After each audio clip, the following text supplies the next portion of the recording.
Hello, hello. Happy New Year. Welcome back to Friend Crush. I'm Amber Akilla. Happy 2021, end of 2020 party. I am going to do today's episode on 20 things I learned slash came to appreciate slash realized slash gained clarity on in 2020. So most of these things I feel like I understood or knew of in the abstract, but kind of really, like, there's such a huge difference between knowing and understanding. And I felt like a lot of the dust really settled for me this year because I just had a lot of time to think about things in a way that I haven't been able to do as much in the last few years. So I feel like 2020 really allowed me to reflect over the most intense few years of my life thus far. I think towards the end of my law degree, graduating in 2017, moving to Shanghai, then the great pandemic of 2020. A lot has been experienced, a lot has changed for me, and a lot has been learnt. So let's get into it. I have a list here, so I'm just gonna go through and I don't know. Let's see. Let's see what I wrote. I wrote this on the 13th of December, and it's the 1st of January today. Okay, number 1, mind-body connection. So when I was growing up, I was not an athletic child. I do not enjoy playing competitive sports. And I did do gymnastics when I was younger, but I think our gymnastics program got cut when I was in year 6 or something. So ever since then, I think I've been told that I'm not athletic. I just believe that I'm not athletic and just never really found exercise that really, not that I didn't find an exercise I enjoyed, I just didn't consistently participate in physical activity because I'm already a lazy noodle. So, but yeah, this year, obviously, a lot of uncertainty, etc. I know that exercise is good for your mental health, which is why I practice yoga, but I wasn't practicing yoga that consistently in the last few years. And I also enjoy Pilates because it's similar to yoga, and but I started practicing yoga more regularly this year, and it just really reinforced my appreciation for mind-body connection. I think in Western thinking particularly, we separate issues of the mind and issues of the physical body when the two are so closely linked that, even if something like weight loss and thinking that it's purely a physical thing where you just have to eat right or just exercise a lot, your own attitude towards your body has such a huge impact on how your body ends up functioning, how you feel when you're in your body. So, I think the main thing for me is just starting small and not beating myself up for not doing a 2-hour workout every time I decide I want to do exercise. Better for me to do 15 minutes every other day if I'm feeling lazy than to do nothing for a month and then do a 1-hour workout and not work out again. So I think doing lots of YouTube yoga, and also I started doing pole dance classes this year, something I wanted to do last year because there's a studio really close to my apartment in Shanghai. I just never got around to it. And then this year I was like, wow, I have a lot of free time. Let me look into this. And I really, really enjoy doing pole dance. I think it doesn't feel like a workout when you're doing it because you're kind of focusing on trying to learn new moves or learn a routine. I have always struggled to build upper body strength. I don't like lifting weights and doing that kind of gym stuff. So in pole, you're really relying on arm strength and core strength to pull yourself up. So I've seen a really big difference in my upper body strength and core strength from doing pole. And, it's only a once a week class most of the time. So for the amount of time that I spend doing it And the results that I've seen, it's like one of the most effective exercises I've ever done. So mind-body connection, I think when you feel changes in your body that come from doing regular exercise, you just feel better in general. I think that even though it was a really mentally tough year for me, that was really cushioned with consistency that I really tried to maintain in just doing a little bit of physical activity each day, because I'm not really leaving the house, not really out and about. So if you just do like 20-minute yoga flow, or one day have a rest day, another day do an hour, another day do 30 minutes, go for a walk, do one group fitness class if you're in a place where you don't have strict lockdown laws, etc. Like, it's good. So I recommend trying to do just a little bit of physical activity. I think I'm coming from a place where I used to hate exercise, and now I'm the type of person that's like, if I haven't done anything, I feel like really shitty. So I know the difference between how you feel when you're not doing shit and when you are doing shit. So anyway, number 2 is that mental health takes consistent effort to maintain. I think this is obvious, but like I really saw and felt this take shape for me this year, just because I didn't have like a bunch of work that was keeping me distracted or anything. So I was really able to monitor how I was feeling in my body and the thoughts that I was having in my mind and just my mental health in general. And I think it's really easy to think like, oh my God, I just want to wake up and not feel like shit. But it takes maintaining good habits to really see a difference. Like, I have been meditating on and off since I was like 14. I think I've tried all different techniques, and I think I kind of fell off my practice like towards at the beginning of 2020. I would say I was really distracted and I could feel the world was going to end, and I just wasn't looking after myself properly. And when I really started to go downhill, I was like, okay, fuck, I really need to start this again, because I can feel how I'm like mentally falling apart. So I started up meditation practice again, and after months did I really start to feel a difference. It wasn't like, oh, I just did it once or twice and now I'm better. Like, that's why it's called a meditation practice. Like, you have to be consistent. It has to be a habit and a muscle basically that you train. And I think a lot of people have a misunderstanding about meditation. Like, meditation isn't about not having thoughts. It's not being good or bad at meditating. It's just meditating. You're trying to gain awareness around the thoughts that you have and creating more space around them and getting better at just letting go of your thoughts. That way, when you are under stress or in a crisis or dealing with conflict, you're not so reactive to the thoughts that you have straight away, because you can't stop having thoughts, but you can create more space around them and really decide which thoughts and feelings you want to act on. So be patient with yourself and try to be consistent. If you have never meditated before, there's plenty of resources out there now. I think it's really taken off in the West, and you can start with 5-minute meditation, 10-minute meditation.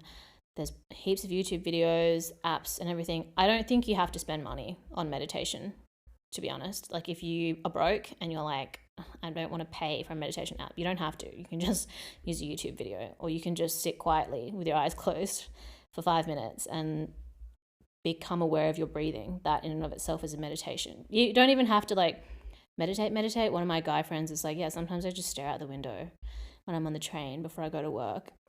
And I'm like, that's a form of meditation. Or doodling. I think that's why people are really into coloring books. That's very meditative as well, just kind of zoning out for a bit. Anyway, I really encourage people to meditate. It's made such a huge difference to my mental health. When my mental health was really bad during university, around like 2014, that's when I started to try to practice meditation more regularly, and it's kind of like ebbed and flowed at different stages of my life since then. But this year I really have come to appreciate that practice a lot more, and it's something that I definitely want to prioritize and remain consistent in moving forward. number 3 is really coming to understand that it's not about outcomes. I already believe that it is not productive to just focus on outcomes. And I think when we're faced with crisis, you're thinking about all the things that you've lost and all the things that you want, and not how you can just kind of like realign and recalibrate to get those things back in a way that you didn't necessarily plan for. So I think letting go of perfection has been a huge thing. I think most of us can say that we had big goals for 2020 at the end of 2019. We all thought 2020 vision, this is going to be our year, and then only within a matter of months, everything turned to shit. So being able to just let go of all those ideas and, illusions that we create for ourselves that we haven't yet realized, and focusing on, okay, what can I do today? What can I do tomorrow to get closer to whatever goal I had set for myself? And how can I be more adaptable and flexible in the way that I get there? Number 4 is to continue to be honest with yourself. So I think in general, I am pretty realistic for the most part. And I will always get to a place where I'm like, okay, this is the reality that I'm living in. Let go of whatever excuses you're making for yourself or for other people.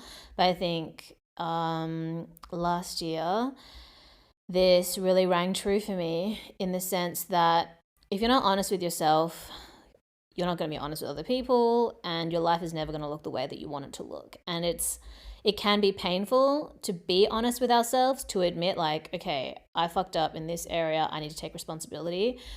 But ultimately it's worth it. And I think when I think about friend breakups that I've been through, a lot of the time those friend breakups precipitate from the other person not being honest with me, and in turn not being honest with themselves. Because if they're not honest with me and we have a conflict and they can't admit to themselves that, their part in the breakdown of a friendship, even if I say like, hey, look, okay, I know I fucked up, but like, let's talk through this, work it out, let's put it behind us. If it ends up in a friend breakup, it's always the other person being like doubling down on their position and not being able to accept responsibility. So being honest with yourself, learning to take responsibility for the decisions that you make in life, good and bad, is really important, which brings me to number 5, short-term pain for long-term gain. So sometimes in the short term, you have to be brutally honest with yourself and maybe even the people around you in service of a bigger long-term goal. So it's really important to face your fears, sit in the discomfort, knowing that it will pay off later. And, whenever I look back on tough times in my life, those are when I've learned the biggest lessons. 2020 was a hard year and I've learned so much as a result, which I'm grateful for, in spite of shitty circumstances, or shitty in comparison to what I had planned. I'm really grateful for the time that I've had to reflect and think about life, think about who I am, who I want to be, what I want to do. So yeah, short-term pain, long-term gain. Number 6, knowing versus understanding. So your conscious mind is only 5% of your consciousness, and the other 95% is subconsciousness, which you don't actually like really directly communicate with. That's kind of through dreams, intuition, etc. So just because you consciously know something doesn't mean you fully like understand it and are practicing it. And really know this for yourself, and then sometimes stay a little bit skeptical of other people. Like I think it takes time to actually like understand things and really internalize them and change the way you behave in accordance. So I think if you have a conflict with somebody and it really like speaks to the core of you and there being, a little conversation and and hugging it out isn't necessarily going to do anything. Maybe you can squash the beef, but you need to become mindful if you're the person that needs to change their behavior of the decisions that you make moving forward, because being able to acknowledge that you fucked up and being able to actually change the way you behave are two very different things. And I think that's something that we need to consider when it comes to, call out culture. Somebody releasing a statement, just because they've been called out and acknowledging their wrongdoing doesn't mean that they're absolved of that wrongdoing, and it takes time. So you need to be able to hold people accountable while also giving them the space to reflect and rehabilitate if necessary. Number 7, actions speak louder than words. This is like something that your parents tell you from a young age. And obviously I always heard this. I consciously knew it, but it's something that I really, really came to understand in 2020. I think I spoke about this in the Consciousness and Crisis episode, about how you don't really know who someone is until you've seen them deal with adversity, until they've had to deal with crisis, until they've hit rock bottom. And mental resilience is something that you build over time. It's like a muscle. Not everybody is born with a great deal of mental resilience, but we all have the opportunity to build it, in terms of how we deal with conflict and problems and adversity, etc. So actions speak louder than words. Let people show you who they are. So I think in the last 2 years, I've been put in situations where I've really doubted my intuition or made compromises and done things that I felt like would be more socially acceptable, etc., etc. And it's always been at my own expense. And it wasn't like life-threatening, but the consequences caused enough inconvenience that I'm less willing to do that kind of stuff again. And that's always been because I've just taken other people at their word and not ignored, but just kind of like given people more chances than they necessarily deserve, or given people the benefit of the doubt when they haven't really done anything to show me that they deserve it. So if it ever sounds like someone is living in a fantasy version of reality they've created in their mind, you can just take a little mental note of that, and observe how their behavior unfolds and decide for yourself if that's someone that you want to keep in your life or not. And yeah, actions speak louder than words. Number 8, romance and love are not the same. I guess I already knew this, but when I think about like the relationships that I've been in, I think a lot of Western pop culture and culture in general is very centered around, very focused on the pre-commitment courtship phase of a relationship, and then also the breakdown phase. And you never really see people in their like commitment phase. And love is always described as this like all-consuming, mind-boggling, life-altering, body-tingling sensation, feeling, and anything else that's felt between two people that's not like overwhelming. Can't be love. But love is actually very grounded. When you think about the committed relationships that you're in, whether that's friendships with your family or in a healthy romantic relationship or partnership, love is really meant to make you feel safe and grounded. So I think there's nothing wrong with romance, but conflating love and romance is how we get bamboozled.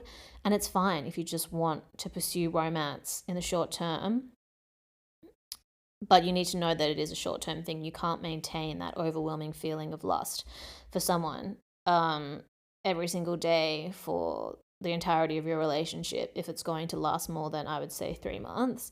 And then if you really are looking for love and commitment, knowing that that takes time and effort. a lot of people just think like, oh, you're shacked up now, so you can just like drop the mask, drop the act, drop the effort, and just exist. I don't think so. Okay. It takes time and effort to create space for someone in your life and to commit to them and to love them. Know what you can and can't provide and what you are and are not looking for, and act accordingly. Otherwise, you're just going to be wasting your time and energy. Which is bringing me to number 9, which is the definition of love. Love is a willingness to extend yourself for the purpose of one or another's spiritual growth. And anything else is just cathexis, which is just like attachment. And that's fine. Just know what it is, know how to do it, and keep it moving. That definition came from The Road Less Traveled by M. Scott Peck, which is a book that I highly, highly recommend. I'm currently rereading it because, knowing versus understanding. I read it, I know it, but parts of it I probably didn't fully absorb, and I need to remind myself of what's good. Okay, number 10. Willpower is finite. I used to think that if I wanted to do something, I would be able to make it happen, and I would have an endless supply of energy to work towards it. And my to-do list were always like a page long. I would think I could get like 15 things done in a day. And if I only did like 2 things, I would beat myself up and say, oh my God, you're so unproductive. What's wrong with you? You have such bad time management. Not really a sustainable way to live. And you only have so much energy in a day, and it's really important that you manage accordingly, which is why people like Steve Jobs and Mark Zuckerberg wear the same thing every day, so they don't have to think about outfits or whatever, because that is taking away from their willpower. Unfortunately, I have no desire to look like unfortunately I have no desire to dress like Mark Zuckerberg, but I think I've become more aware of where I'm just kind of like letting my energy be used for no reason, which is kind of why I went off Instagram for a bit, because I just felt like I was on Instagram too much, and just even passively reading and looking at images and like analyzing things, responding to things was taking away too much of my energy that I wanted to keep just for myself. I didn't even want to use it for anything in particular. I just wanted to rest my brain and my spirit. So willpower is finite. Know this: if you're trying to, get rid of old habits, replace them with new ones, you need to manage your energy accordingly. Number 11. Let go of expectations. This is similar to what I mentioned earlier, but I think when you invest too much in expectations for yourself or for other people especially, you're really just setting yourself up for disappointment. And it's important to have, like what I always say is, keep your expectations low, but your standards high. So don't feel like what you expect has to be met, but know that if whatever happens is not up to your standard that you demand for yourself, keep it moving. So letting go of expectations also means that you can focus on the journey. Like, it's really important to stay present in life. And if you're focusing on expectations, you're constantly looking into the future that is not yet a reality. So you can set a goal by all means, and you need to break it down into smaller steps and then focus on what you can do each day. And then every now and then you kind of like come out of the present moment, track your progress, and then get back into it. So it's really important for us to take responsibility of letting go of being defined by like a future illusion. What are you doing today? What do you have today? Be grateful for it. Number 12, take responsibility. Every situation is going to be different, and sometimes things just happen to us out of nowhere. We have no control over it. And no matter what the situation is, we always have a personal responsibility to decide how we're going to respond to a certain situation, if you are dealing with a pandemic, obviously it's fucked up if you lose your job, if you lose a loved one, you can't go outside, can't do XYZ. But, even if the pandemic is controlling 80% of our life, there's still 20% that we can, reorganize. So we have to rethink about the goals that we have, the way that we're going to achieve them, maybe come up with new goals instead in the meantime, practicing healthy habits so that we don't become completely mentally and emotionally consumed by our circumstances, asking for help from other people, etc., etc. Really important to take responsibility for yourself. You can only have a pity party for so long. At some point, you've got to do something about it. And it doesn't matter like what your gender is, what your race is, what socioeconomic class is. Everybody has problems. And at some point, like, privilege matters, of course. It has a huge effect on the quality of life that you have. But at some point, your privilege maxes out, and it has no effect on like your happiness. And happiness is something that you have to choose for yourself. Even in the most dire circumstances, we all have to find ways to just find moments of joy in our life, which comes from being able to practice gratitude, focus on what you have and not what you lack in times when you feel like you're just spinning out of control. Like, that's something that really helped me last year. I am extremely privileged to be in the position that I am, despite not being in ideal circumstances for myself.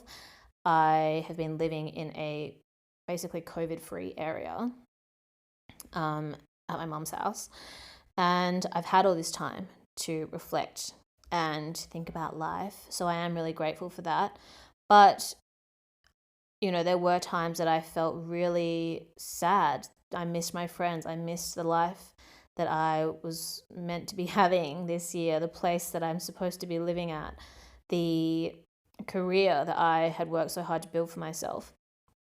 But focusing on what I had done, where I am at, what I have to be grateful for, what I have to look forward to, really kept me grounded, and just finding joy in day-to-day moments instead of like bigger achievements that I had worked towards. It would be like, I'm really grateful that I get to drink this glass of water. I'm really grateful for this delicious piece of fruit.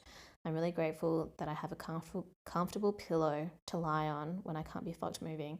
I'm really grateful that I have internet connection to go on YouTube and do a yoga video. I'm really grateful to be close to the ocean so I can just like mentally and physically cleanse myself when I'm feeling overwhelmed. So yeah, I was trying my best to take as much responsibility as I could for myself, in spite of feeling like, in order to not just be a victim to my circumstances, And, I've read a lot of stories, follow a lot of people that have come from nothing. My mom is one of them. And if at any point you get into this victim narrative, it becomes really difficult to move forward. Focus on what you do have and what you can do. Maybe you can't make as big a move as you would like, but being able to make any move at all is better than making none. So that's that on that. Next, number 13. Do not externalize your sense of self. So sometimes I see a lot of people that are really defined by, what they're associated with, what they like, defined by the opinions that they hold, defined by the job that they have, the place that they live, the school that they went to, whatever. And all of these things are ultimately external to a person. And all of your energy is being put into those things rather than just building like a core foundation of self-esteem.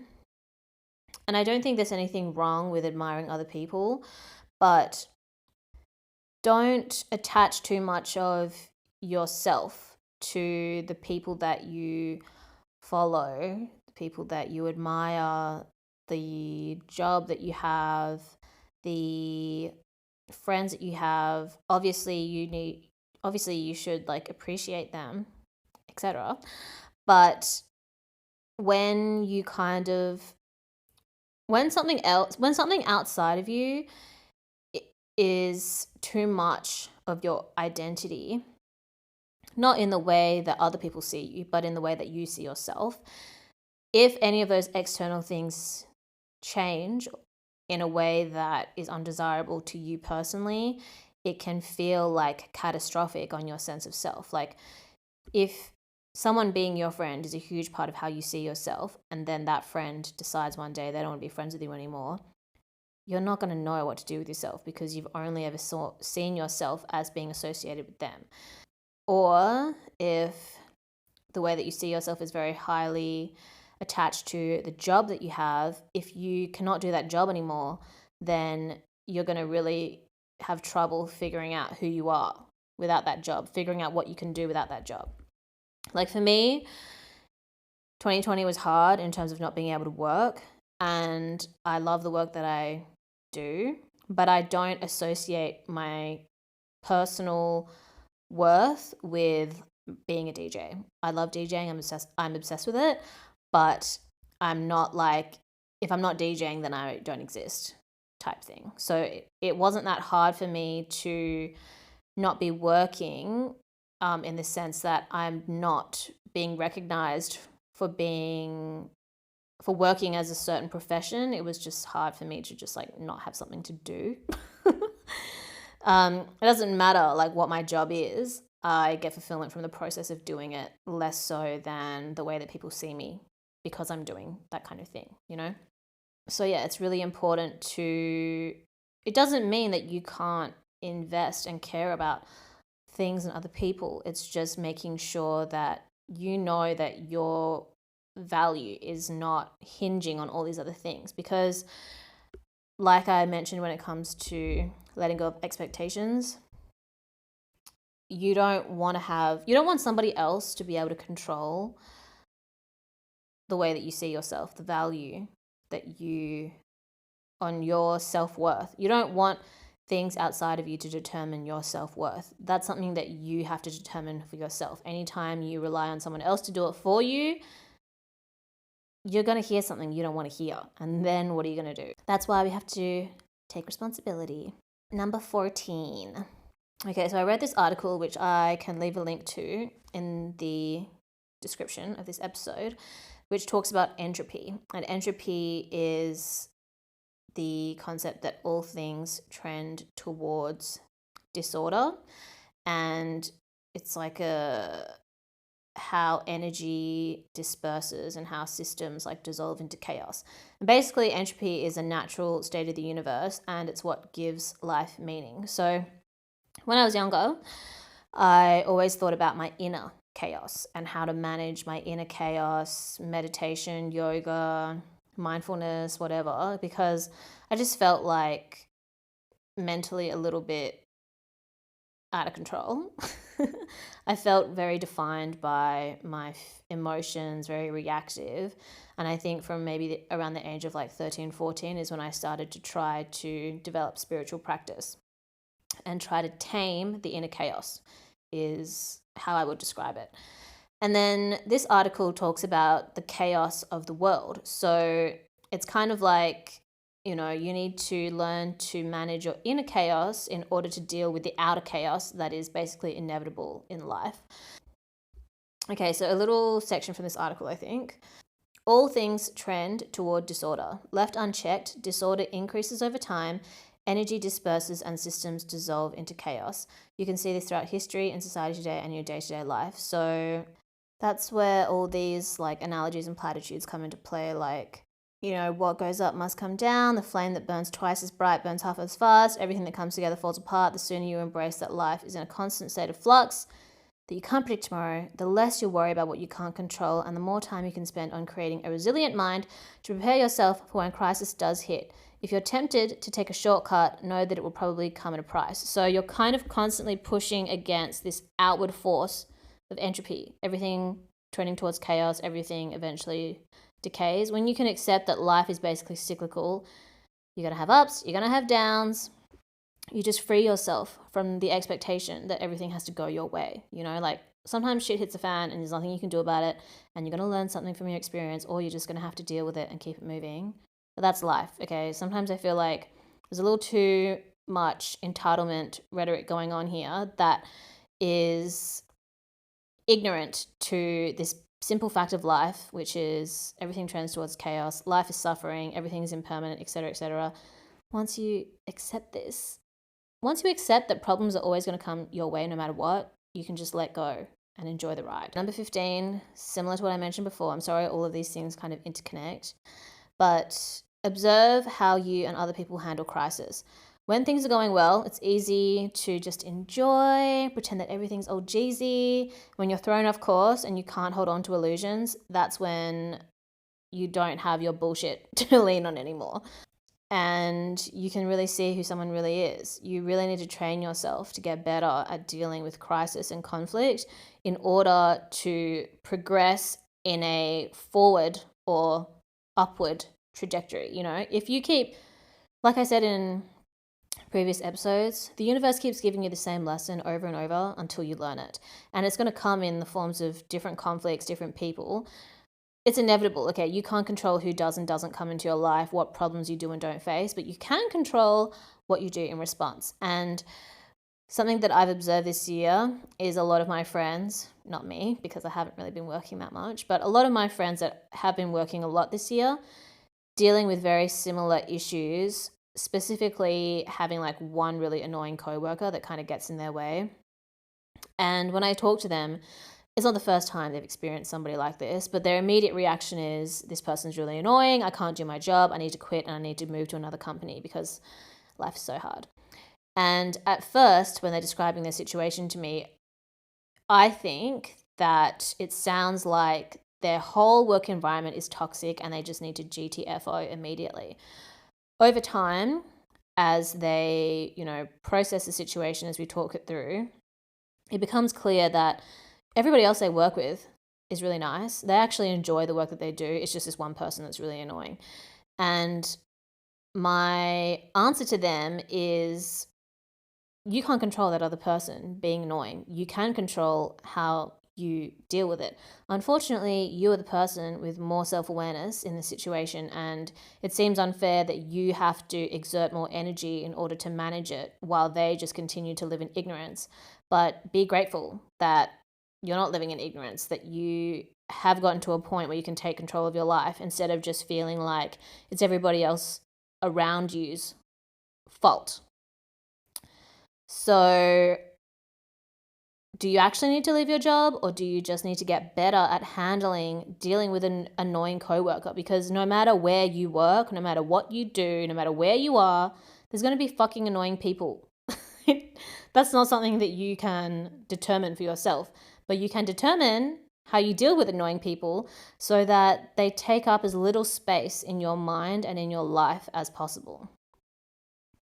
So, got to get better at handling these sorts of conflicts and crisis. Number 16, everybody's threshold is different. Everybody's standards are different. So somebody's rock bottom and somebody's peak ecstasy joy, everybody has different thresholds. And, sometimes when you're talking to a friend who's really going through it, you really just want to climb into their brain and fix it for them, because you don't want to watch this car crash in slow motion, basically. This person is dealing with a problem and it is going on for weeks or months, and you're always hearing about it, and you're just like, the answer is so simple, why can't you just do what I tell you and let this be done so you can move on? But what I realized is you're not done until you're done, and everybody's threshold for that is different. For some people, one day, this is fucked, they recognize a problem, next. Other people, 3 weeks. They've got to marinate, think about it, blah, blah, blah. Okay, yeah, now I've got to cut it off. Some people, 3 months. Some people, 6 months. Some people, a year. Some people, 3 years, 5 years. You never know what somebody else's threshold is if they're not going to be honest with you. Usually I'm like, okay, I'm feeling shit. It's going downhill. Probably going to be 3 months of this, and then I'm going to hit rock bottom, and I'll be able to take steps to crawl out of my depressive spiral. But some people need to be sad for a year, and that sucks, but that's just what their threshold is. So, yeah, and other people, their standards for themselves might be different to you. I am pretty low tolerance on the bullshit scale.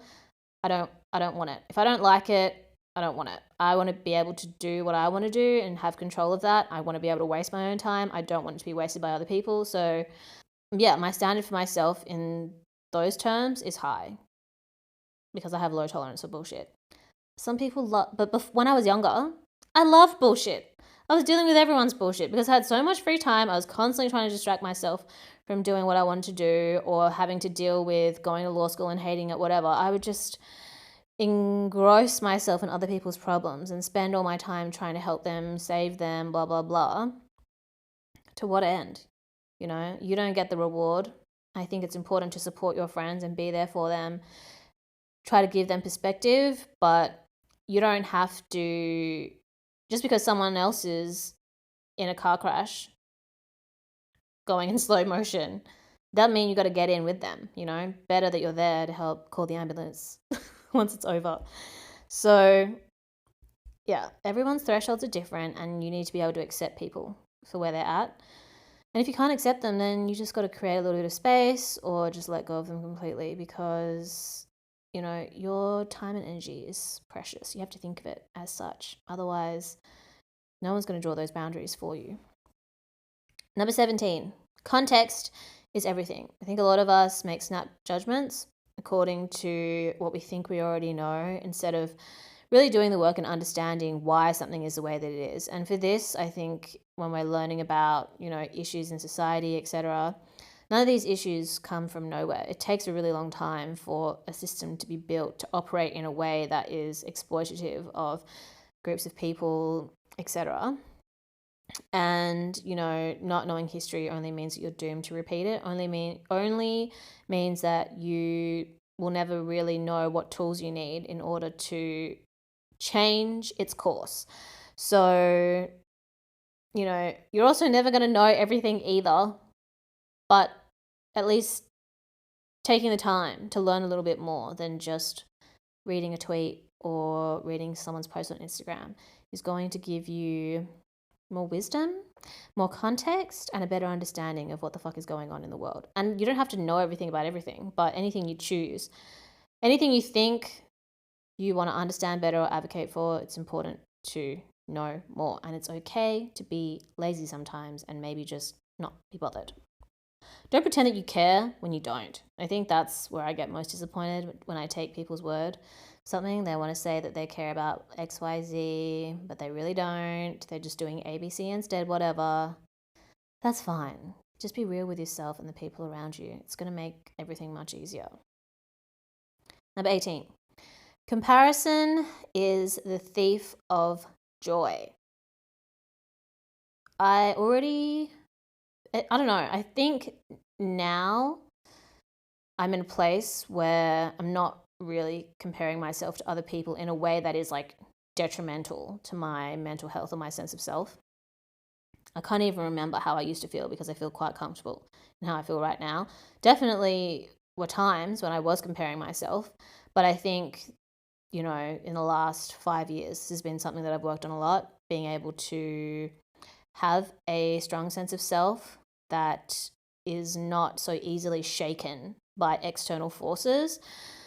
But I am reminded again that comparison is the thief of joy. You're not able to appreciate what you have if you're constantly thinking about the things that other people have that you don't.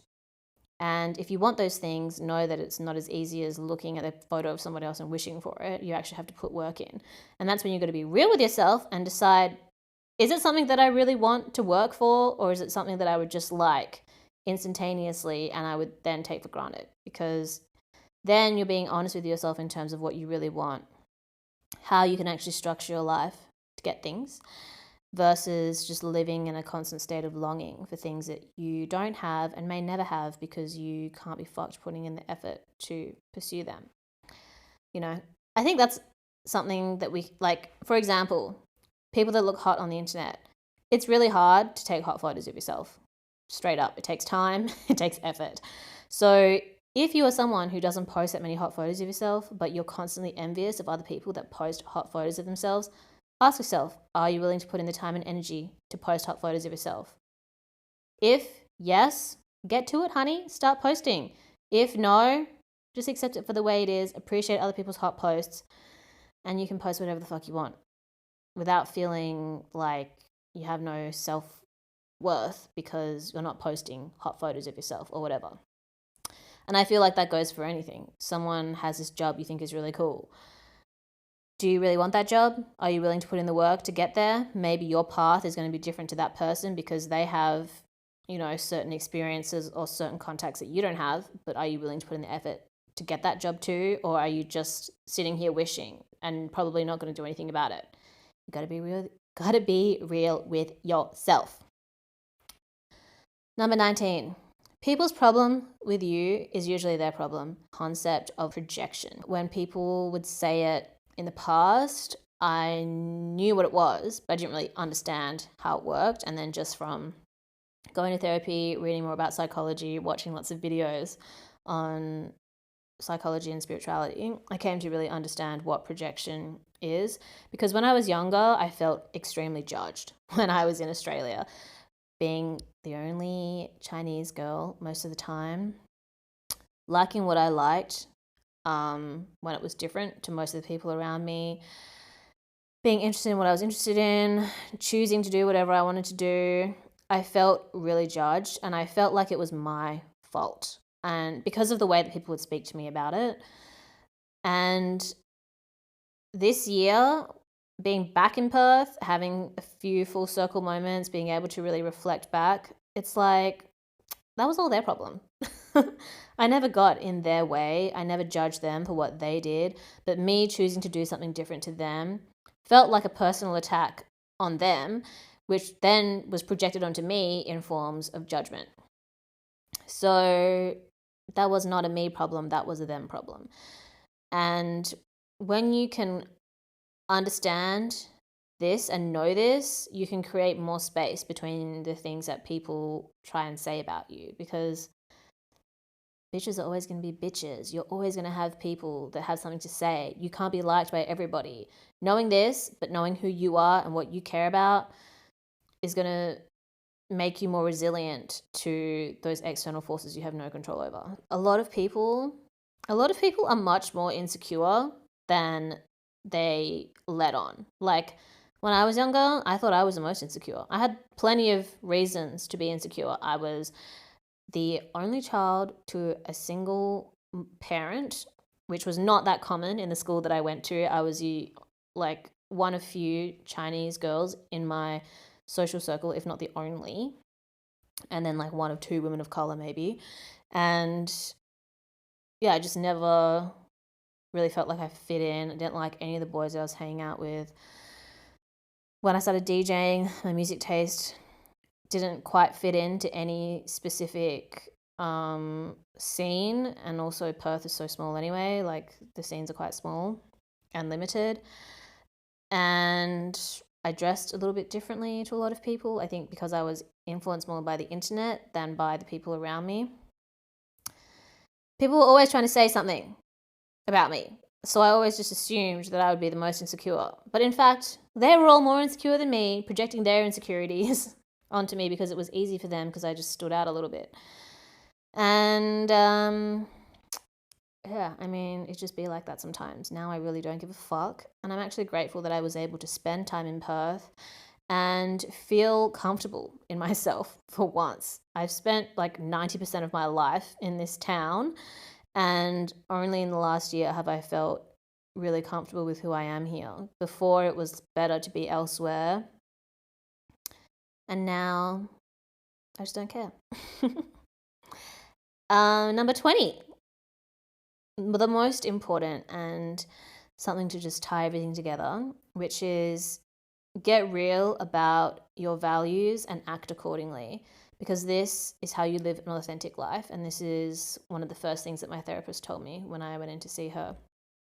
She was like, let's be clear on what you do and don't care about and how you can act in accordance with those things so that you can live authentically.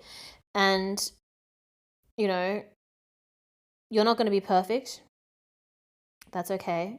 But as long as you're trying and you're accepting and taking responsibility and trying to do better, you can sleep peacefully at night knowing that you did your best.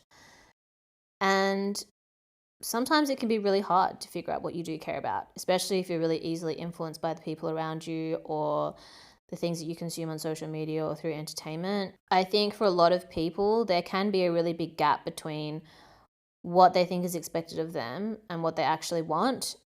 And for me, I've always tried to get closer to understanding what I want and doing that, contrary to what may or may not be expected of me. And I think I've always been trying to do that, but when I learned about how this ties into authenticity, living authentically, I feel like I was able to really close the gap in understanding for that particular concept. I think I've always tried to better understand what I want and how to live accordingly versus just doing what's expected of me.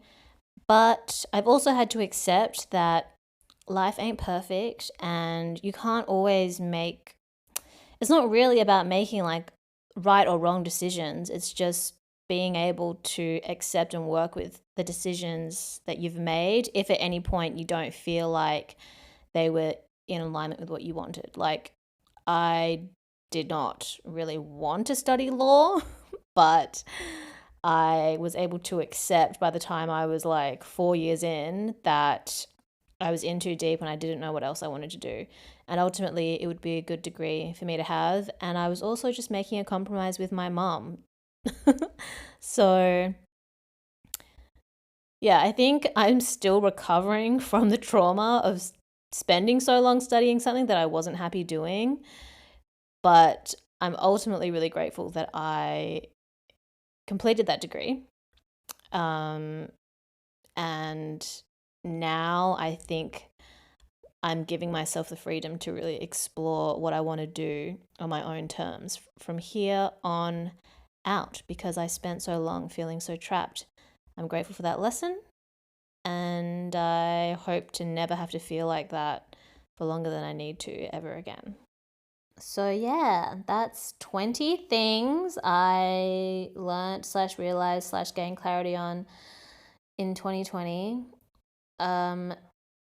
Definitely more things, I think. I just thought I would cut it down to 20 things. They all kind of interrelate. But yeah, I don't know.